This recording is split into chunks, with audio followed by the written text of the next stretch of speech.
Hi everyone, in front of me I've got Xiaomi Pad 5 and let me share with you how to change system language on this device. So first of all, let's begin with opening the settings, and here in this left section we have to scroll down until we will find additional settings. Now let's tap on languages and input. They should be on the second position, and pick languages. And as you can see here, we've been immediately transferred to the full list of all available languages from which we can choose.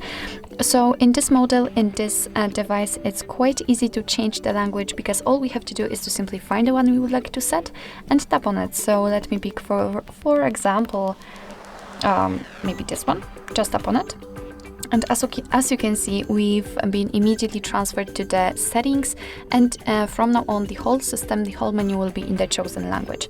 So let me change it again because I'm not really good at this language. So let me again find English, tap on it, and as you can see, again it has been immediately applied, so it's quite easy in this device. So actually this is it. This is how to change system language in your Xiaomi Pad 5. Thank you so much for watching. I hope that this video was helpful, and if it was, please hit the subscribe button and leave the thumbs up.